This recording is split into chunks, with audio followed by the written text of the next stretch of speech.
परमेश्वर गुरु साक्षात् परं ब्रह्म तस्मै श्री गुरुवे नमः।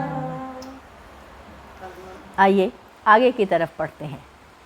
तजाबुद्दीन की कथा हम लोग पढ़ रहे थे, जिसमें कि जब वह जन्म लिए उसके कुछ दिन के बाद उनकी पत्नी ने अपने पति से कहा, उनकी माँ ने अपने वालिद से कहा कि आप उन बाकी 2 माँओं को भी बुला लीजिए। तो उन्होंने कहा, तुम्हारा हुक्म नहीं चलेगा, मैंने उन्हें धन दे दिया है। और कुछ दिन के बाद वह उनकी माँ को भी छोड़ करके चले गए और फिर पुनः नहीं आए। इधर तजाबुद्दीन बड़े होते गए, पढ़ते गए, जो पढ़ते वह सब उन्हें याद हो जाता। मास्टर कहते, पूरी किताब सुना दूं? छड़ी ले ली हाथ में, कहा सुनाओ तो सही, नहीं तो मारूंगा। और उन्होंने पूरी की पूरी किताब सुना दी। सुनते ही उसके हाथ से छड़ी गिर गई। कमरे में अकेले घंटों वह बैठे रहते और ध्यान में डूबे रहते। जब बड़े हुए तो इन्हें अपने बाप का ख्याल आया। माँ से पूछा, माँ अब्बा जान कहाँ हैं? माँ ने कहा, यहाँ से 1 कोस दूर बड़ा मकान है, वहीं वह रहते हैं। बेटे ने कहा, चलो माँ वहाँ चलें। माँ ने कहा, जहाँ सुकून है वहीं रहना चाहिए। बेटे ने पूछा, माँ अब्बा जान के बिना कैसे रहती हो? माँ ने कहा, पिता का ख्याल दिल में जो रहता है। बेटा समझ गया और फिर कभी नहीं पूछा। तजाबुद्दीन प्रायः कब्रिस्तान में बैठे रहते। माँ जब बुलाकर लाती तब वह आते और माँ ही उसे खाना खिलाती। मायके के लोग आते और उनसे पूछते, क्या वह कठोर वचन बोलते? क्या वह तुम्हें मारता पीटता है? कहते, जब रहते ही नहीं तब वो कैसे कुछ करेंगे, किसको गाली देंगे? तब उन लोगों ने कहा, चलो मेरे साथ चलो। उसने कहा, मायके जाने का मना कर दिया। तजाबुद्दीन आला दर्जे के फ़कीर हुए। मुर्दों से बातें करते, हाथ उठाकर खुदा से बात करते। जो लोग कष्टों में आते थे उन्हें अच्छा कर देते। कभी कभी 3-3 दिन तक कमरे में ही बैठे रहते।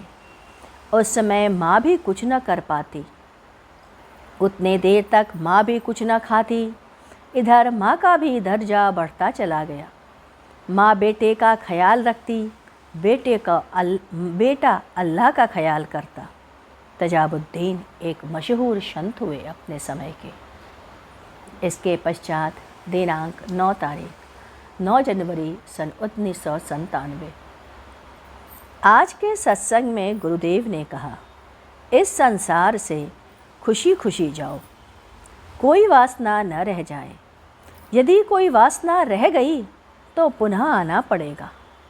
परमेश्वर सर्वव्यापी है, उसमें आप लीन तभी होगे जब आपकी सभी वासनाएं नष्ट हो जाएं। आप लोग यह सोचते हैं, क्या हम मुक्त हो पाएंगे? उसके लिए यह मुख्य है कि आप में मुक्त होने की तमन्ना होनी चाहिए, संकल्प होना चाहिए। मुक्त होना चाहते हैं तो ऐसे का दामन पकड़ लो जो मुक्तावस्था में है, वह आपको मुक्त करा देगा। तैलंग स्वामी, दादा, नगवा के साधु, यह सब मुक्त पुरुष थे। नगवा के साधु कहा करते थे, यदि तुम मुक्त होना चाहते हो या मुक्त होना चाहोगे तो ही मुक्त हो जाओगे। नगवा के साधु एक कथा कहा करते थे। एक तालाब था, उसमें एक सारस और मेढक दोनों दोस्त थे। जब तालाब की मछलियाँ कम हो गईं तो सारस ने कहा, पहाड़ के उस पार के तालाब में बहुत मछलियाँ हैं। मेढक ने पूछा, कैसे उस पार चलेंगे?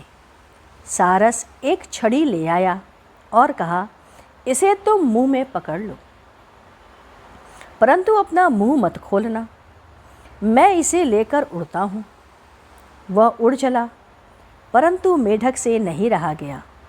उसने पूछ ही लिया कि अभी कितना दूर है।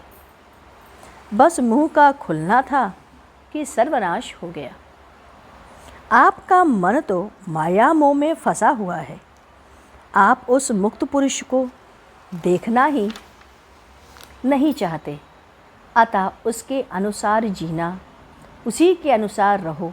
बस एक बात करो, कर्म का भोग जल्दी से जल्दी क्षय हो जाए।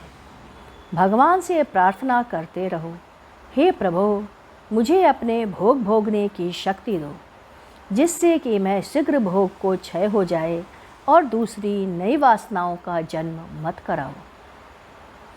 इसके पश्चात 10 जनवरी सन 1997 गुरुदेव ने कहा, गर्भधारण में संयम का नियम बहुत ही महत्व रखता है।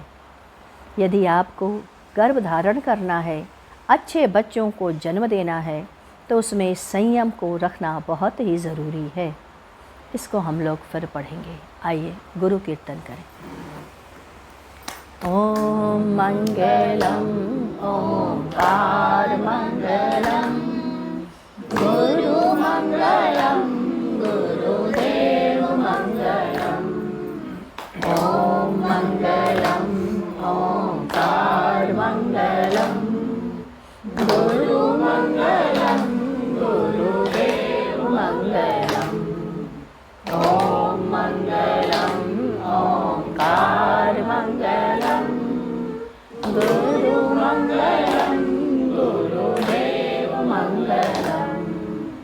ओम मंगलम ओंकार मंगलम, गुरु मंगलम गुरुदेव मंगलम।